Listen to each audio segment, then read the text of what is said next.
Hello and welcome to Society Complex with your host, Von Lee.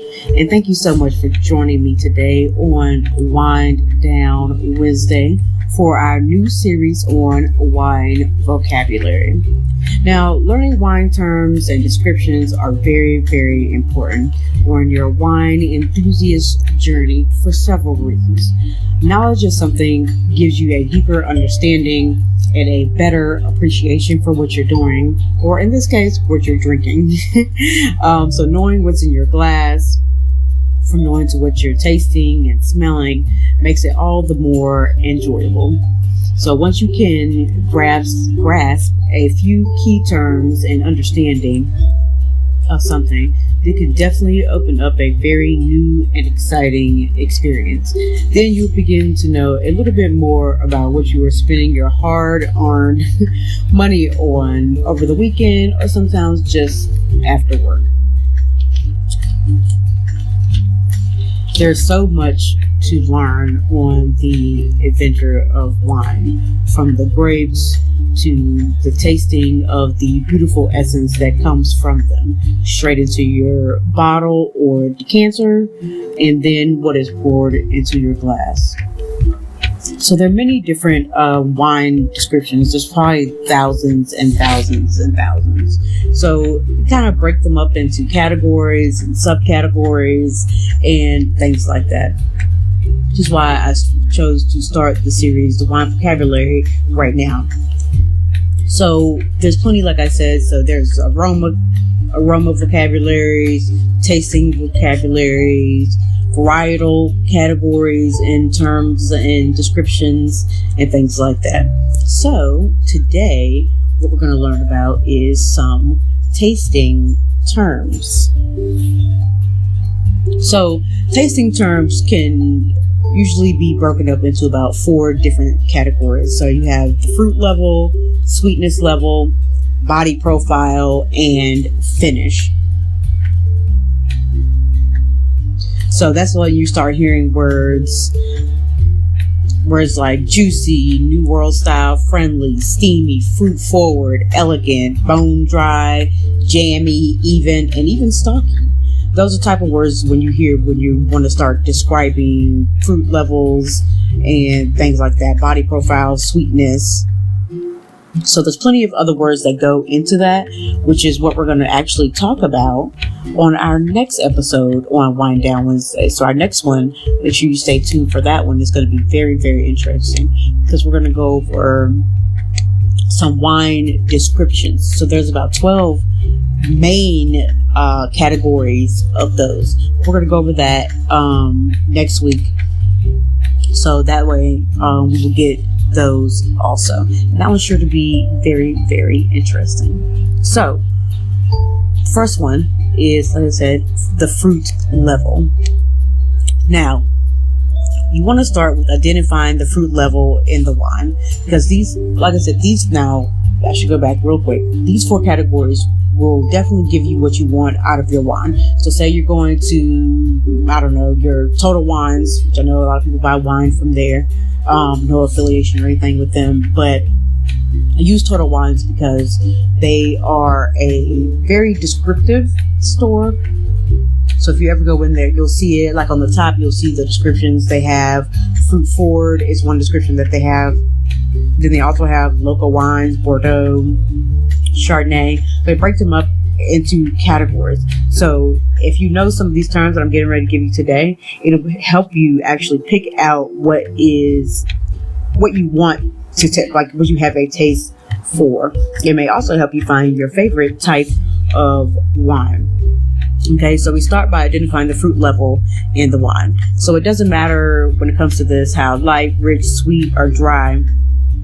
They can all be categorized by some sort of fruit level. So there's many, many ways of describing fruitiness in a wine, but pretty much all wines can be shuffled into about 2 primary categories. So that's going to be savory and fruit forward. So when you use the term fruit forward, you may also hear other terms like fruit driven, jammy, extracted, flamboyant, sweet tannin, new world, juicy, ripe. So those are terms that you might also hear, but those terms usually go with the words fruit forward. This is one of the most commonly used terms to describe wine with a very dominant flavor of sweet fruit. But this doesn't necessarily mean that the wine term makes the wine sweet. It doesn't tell you that the wine is actually sweet. This is actually mostly referring to the bursting sweet fruit smells or aromas that you are going to get from the wine that you are talking about. So we're discussing red wine terms in reference to fruit forward. So you might say sweet raspberries, cherries, blackberries, blueberry, jams, prunes, candied fruits, toffee, vanilla, sweet tobacco, and black raisins. So those are the ones that you're going to smell on your fruit forward red wine terms. If you love red wine like I do, which I've said plenty of times, I love red wine. So these are things that stick out to me. So when you are talking about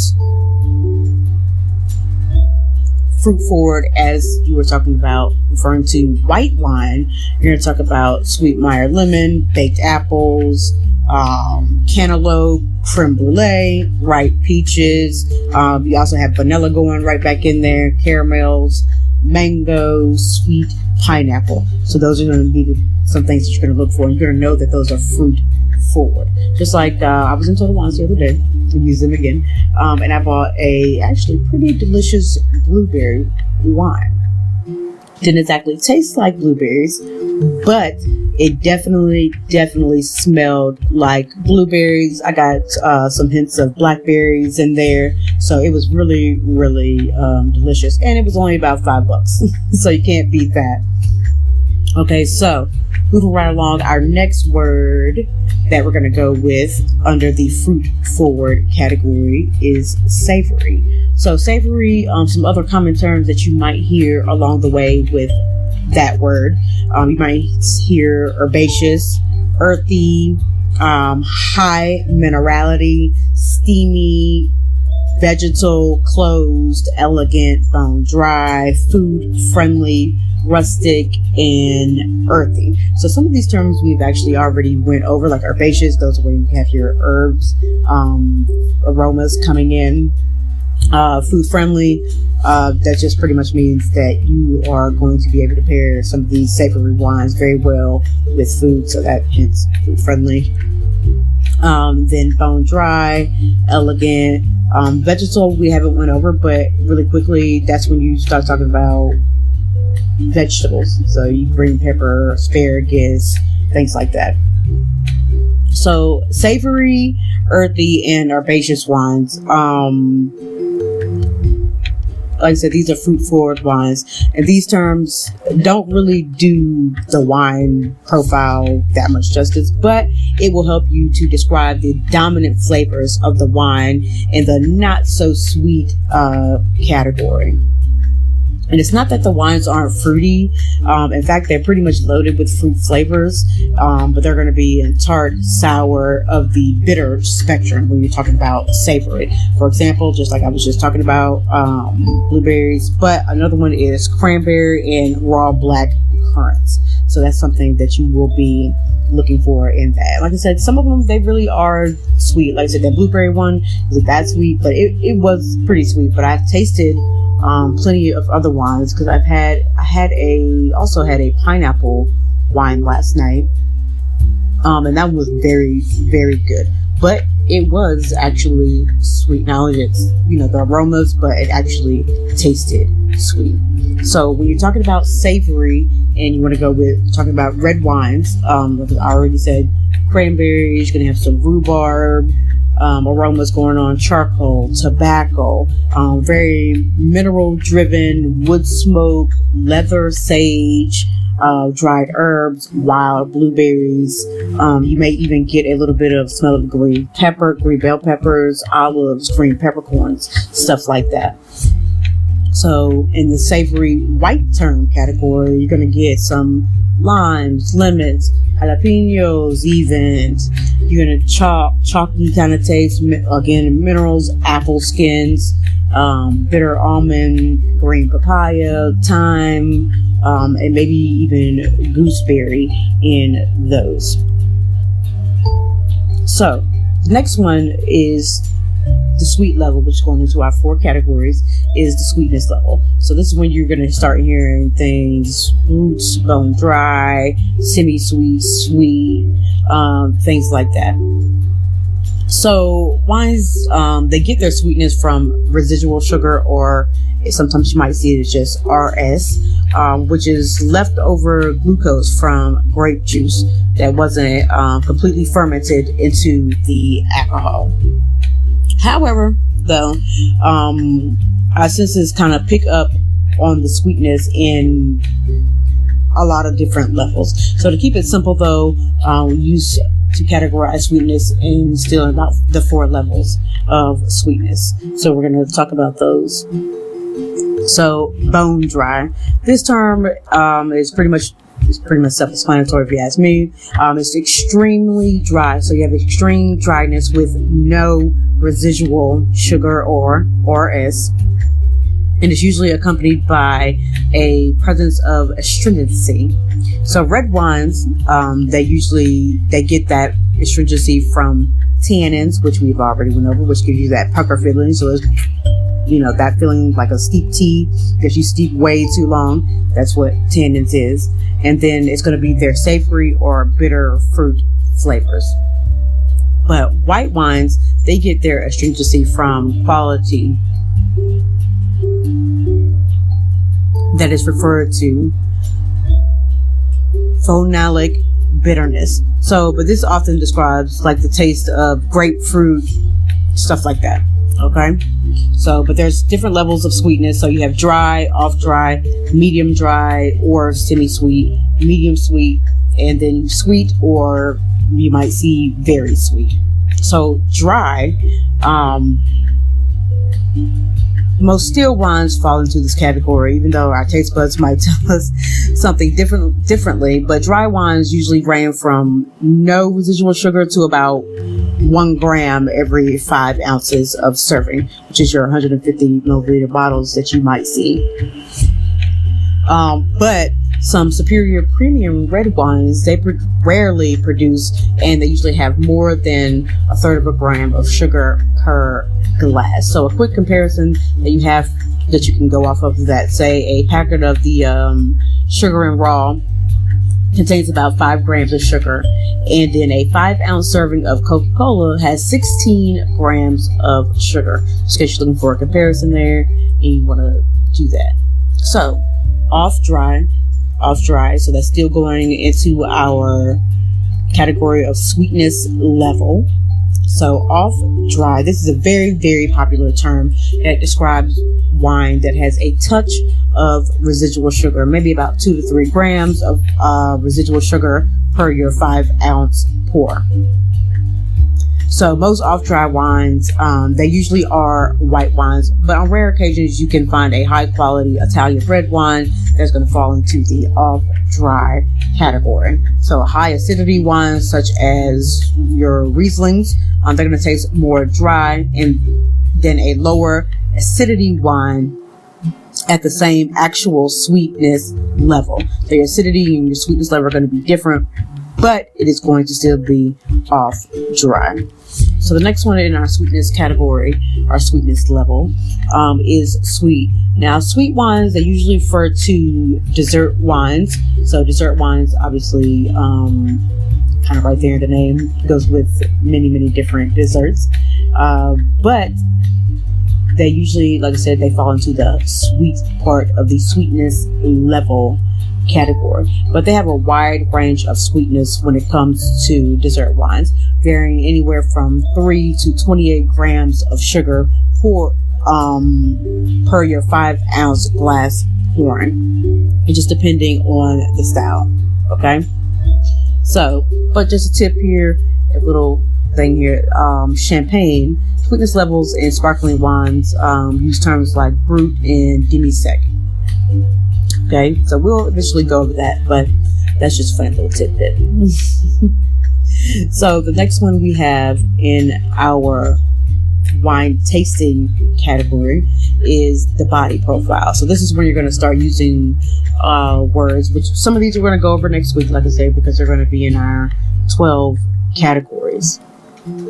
But you're going to hear crisp, lean, buttery, floral, concentrated, lively, finesse, muscular. Those are going to be light-bodied. Those are going to be words that you're going to see under this category. So they're more like subcategories.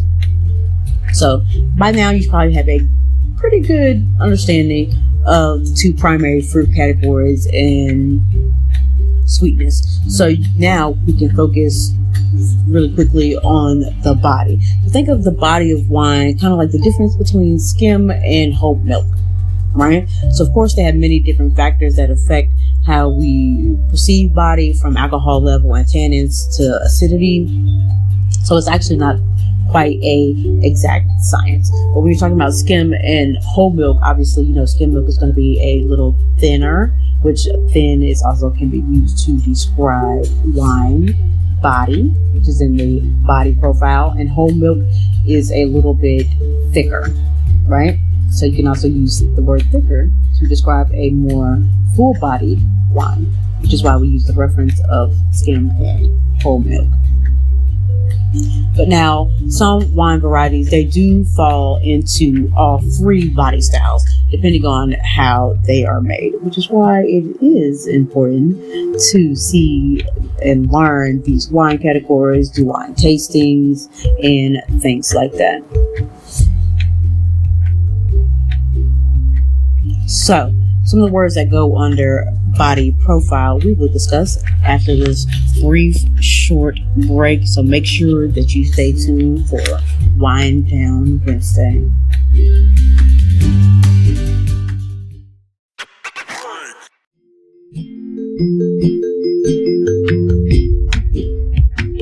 Okay, and we are back. Thank you for staying tuned to Wind Down Wednesday here on Society Complex with your host, Vonley. So where we left off right before we went on break, we were going over one of our 4 categories, which is the body profile. So we're going to go into some words that can be described, be used to be described as the body profile. Just some of the commonly known ones. So the first one is light bodied. I know you've heard me say that plenty here on our Wine Down Wednesdays.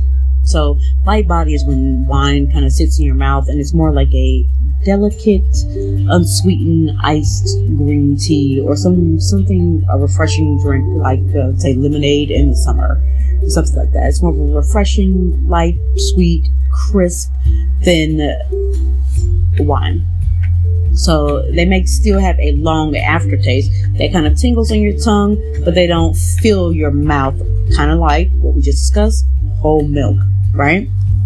So generally speaking, light-bodied wines have lower alcohol levels, they have lower tannins, but they also have higher acidity.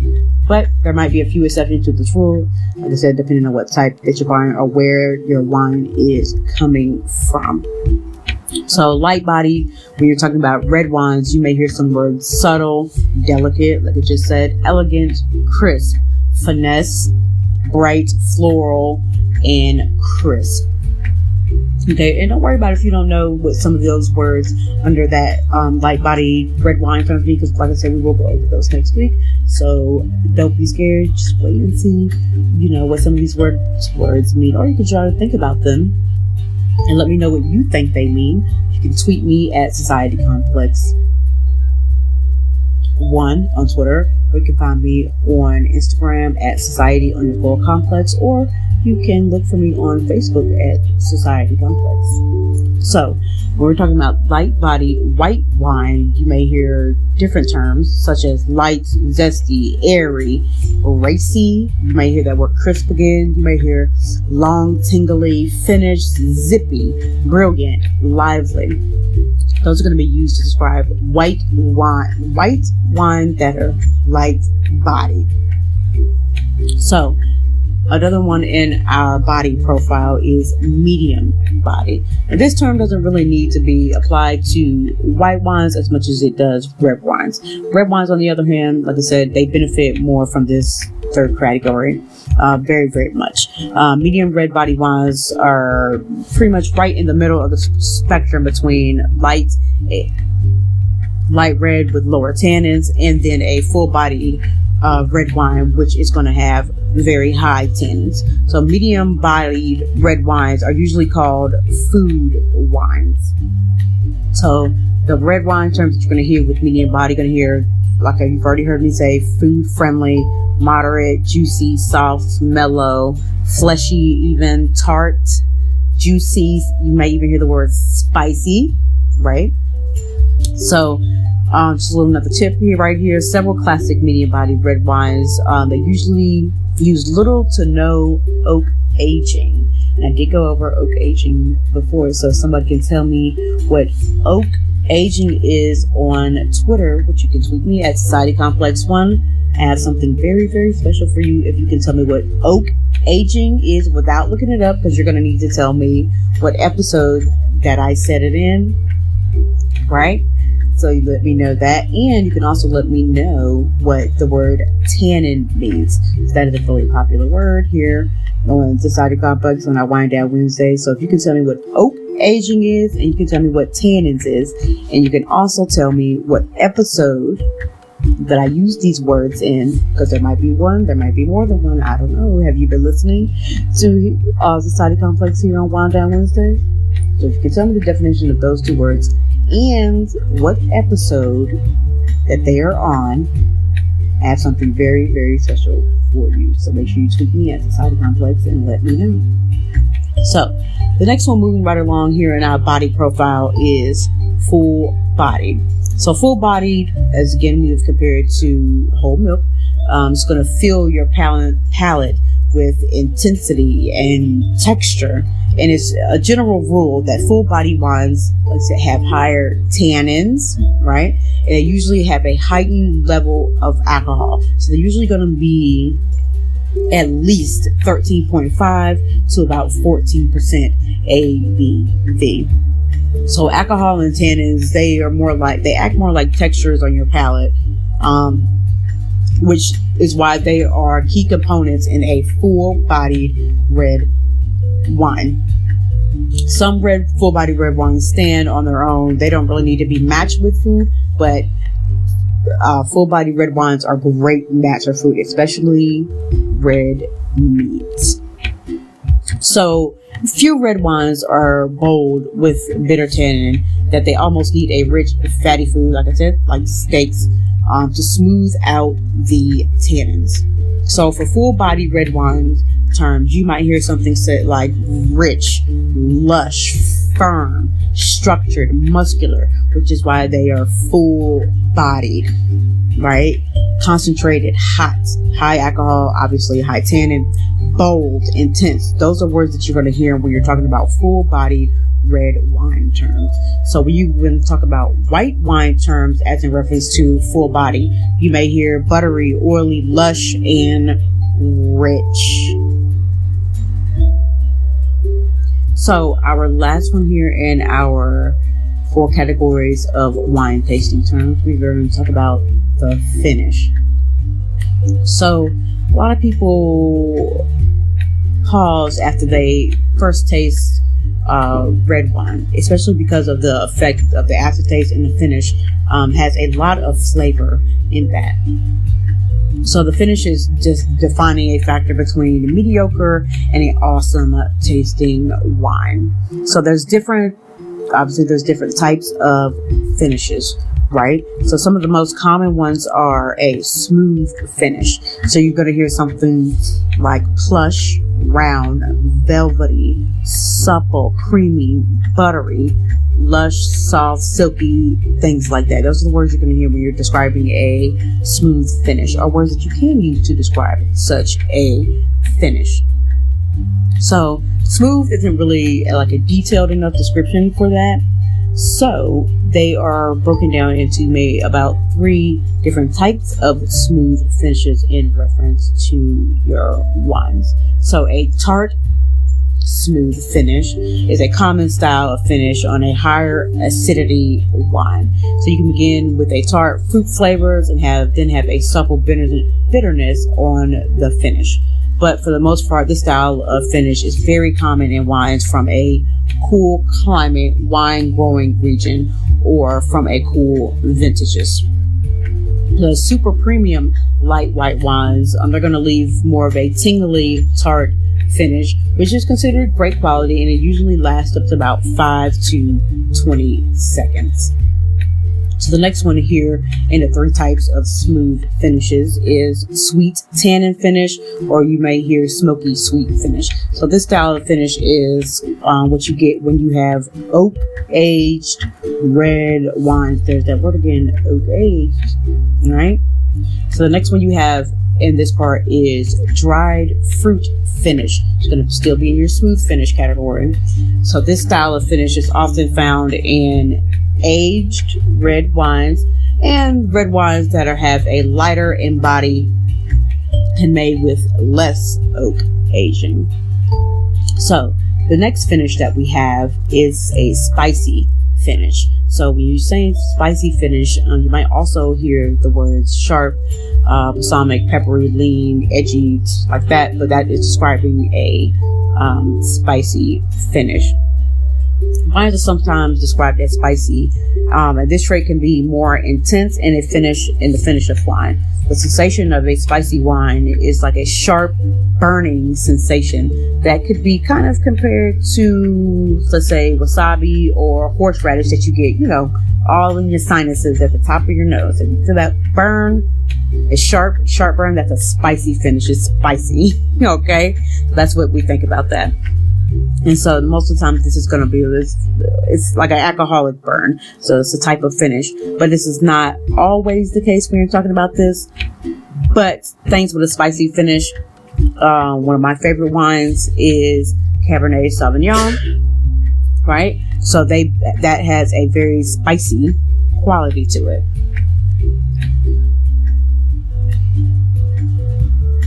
So the next one here is a bitter finish.